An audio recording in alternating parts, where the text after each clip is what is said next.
80వ రోజుకి స్వాగతం సుస్వాగతం. ఆర్జిఎల్ 7034 సివిఆర్ పత్తుల వరి సాగు 80వ రోజుకి రావడం జరిగింది. ఇక మిగిలింది 2 నెలలు 60 రోజులు.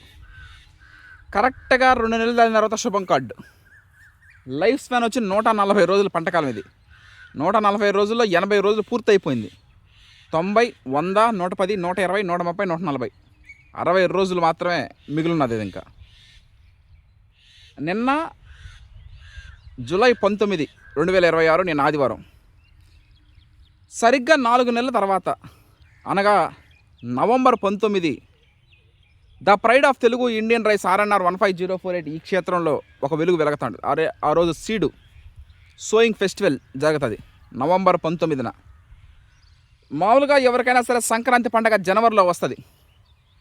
మాకు 2 నెలల ముందే పాలబాబాయ్ ఎప్పుడు అంటూ ఉంటాడు, సంక్రాంతి పండగ జనవరిలో వస్తే అందరికీ, మనకు మాత్రం 2 నెలల ముందే వచ్చేస్తుంది. అంటే నవంబర్లో తెలంగాణ సోనా సివిఆర్ పత్తుల వరి సాగు రూపంలో 2 నెలల ముందే వచ్చేస్తుంది. ఎప్పుడు కూడా మనం 4 నెలలు 5 నెలల ముందే మనం డేట్ ప్రకటించడం జరుగుతూ ఉంటుంది. ఆ డేట్కే మనం సీడ్ సోయింగ్ ఫెస్టివల్ చేయడం జరుగుతుంది. అది 120 రోజుల పంటకాలం, 120 డేస్. నవంబర్ 19 స్టార్ట్ చేస్తే డిసెంబర్, జనవరి, ఫిబ్రవరి, మార్చ్, వచ్చే సంవత్సరం 2027 మార్చ్ 19 హార్వెస్టింగ్ ఫెస్టివల్ ఉంటుంది. జూన్, జూలైలో రైస్ రిలీజ్ 2027 నెక్స్ట్ ఇయర్. అది పక్కన పెడితే ఆర్జిఎల్ 703 ఇప్పుడు వరకు ఈ 5 సంవత్సరాల సుదీర్ఘ ప్రయాణంలో 6 వరి వంగడాలు వేయడం జరిగింది. మనం ఏ వరి వంగడానికి కూడా ఈ వంతన 50, 60, 70 పిలకలు చూసిందైతే లేదు. ఏ దొబ్బెత్తుకున్నా కూడా 50+, 60+, 70+. ఏది ఎందుకని ఇలా పిలకల సంఖ్య అమాంతం పెరిగిపోయిందని ఒకసారి ఆలోచించుకున్నట్లయితే అందులో ఏమీ విశేషం అయితే ఏమీ లేదు. అంటే మనం 5 సంవత్సరాలు చేస్తున్నటువంటి విశేషమే. కొత్తగా ఏం వచ్చిందంటే నూకల చల్లకం.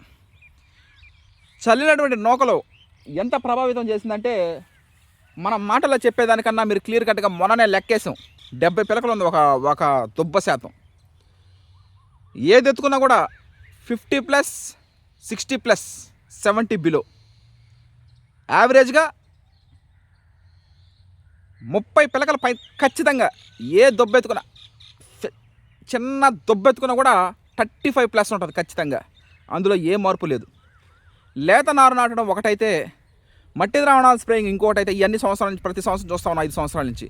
కొత్తగా ఏం చేసామంటే నూకల జల్లకం జరిగింది. అది broken rice swapping in our paddy fields. Excellent. Thank you.